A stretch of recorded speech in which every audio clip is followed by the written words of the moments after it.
Hello, Randy. Hello, Doc. Nice to meet you. What can I do for you? Well, Doc, late in the last 2 days, I had this crazy fever and a headache as well. And I had some stomach aches, and I had this morning and last night I had some diarrhea. Sounds to me you got an infection of some sort. Have you done anything in the past few days? Well, Doc, tell you the truth, I haven't had anything else outside the norm. You know, I live out in the woods. That sounds like that's interesting. Except I may have eaten some oysters, but I'm not sure what may have caused the problem. Okay. Well, it looks like we're gonna have to do some work in the lab. We're gonna take some blood work from you now, and hopefully we'll get something back in return. All right, Doc.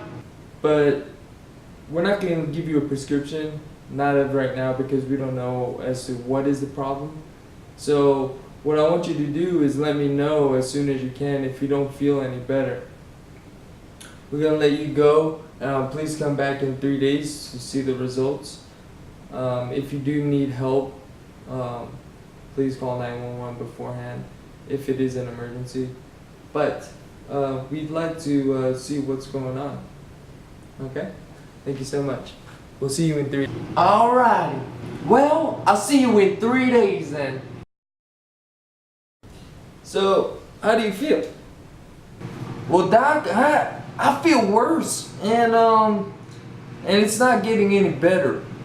Well, and I noticed when I got back that night that I had a rash that started to grow, and I also had a little tick that bit me right here,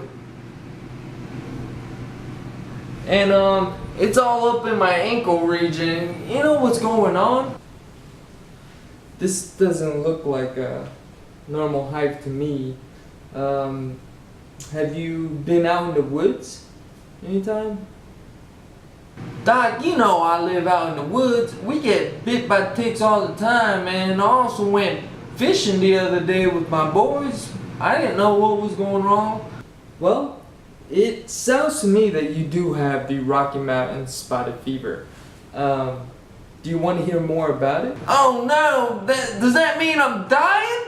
In 1896, an endemic surged over Idaho Valley with a disease called the black measles. It was later called the Rocky Mountain spotted fever. It's actually Howard Rickettsia identified it in 1902, known to have 80 to 90% mortality rate. That's a lot of people dying. Well, Bert Walbeck later in 1919 found that they are intercellular bacteria and first they'll go into cells through a method of phagocytosis of the cells. So they'll force another cell to phagocytize themselves inside the cell. And once inside the cell, they're going to start multiplying massively, and then they're going to burst out of these endothelial cells. Hashtag vessels, hashtag arteries. What they do is they start to spread all over. It's kind of like malaria, but these are endothelial cells, so the walls are not moving. It's not going to pass along too fast or rapidly. It's just going to go to the neighboring cells around it and then start to reproduce itself, because it has all of its natural environment right there. So there are intracellular parasitic bacteria is what we call them. And they're actually primarily found in African dog ticks, Rocky Mountain wood tick, which looks like you do have that right now, and the brown dog tick. They pretty much reside in mid-guts of the intestine or the ovaries of the host ticks, which can be transmitted to animals. This method is actually one of the possibilities of transmission, but it actually starts out with the mammal that has Rickettsia, Rickettsia get bit by a tick that is not infected, and then it would go on and then suck this blood and then contract the bacteria. So these ticks would mate with other ticks, females primarily, and they'll start to horizontally cross. And then the females laying their eggs will actually pass along the rickettsii along to their future generation.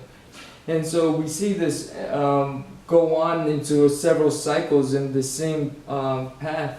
And so these rickettsias, because they live in the mid-gut of the ticks, when they, excuse my language, but take a dump, they actually leave it on the floors, and by you walking around barefooted, you may have just contracted it, because I noticed you had a cut there before. So this would happen often. And also, if you may have contracted it via the tick that was in your hair also. There's several ways that you could contract it. There's actually been studies out there that actually showed that Rickettsia has these special proteins specific to adhesion to the host. Specifically the ROMP-A or ROMP-B. I'm not sure if you've ever heard about it. So this ROMP-A and ROMP-B actually start to adhere to help the bacteria adhere to the wall of the host, and they actually start to become phagocytized by the host. So it's this special protein that actually that helps it enable to get into the cell in the first place. Now obviously this is very important for you to know, because you need to start wearing some shoes first of all, and avoiding ticks by clothing yourself very well, so that these ticks don't bother you very much. Okay? Alright. Well, we're gonna prescribe you. I'm gonna prescribe you to deoxycyclase.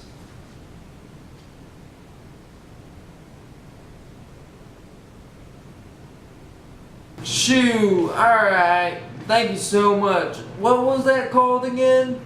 Deoxycycline? Prescribe you to deoxycycline. I want you to follow it to the end.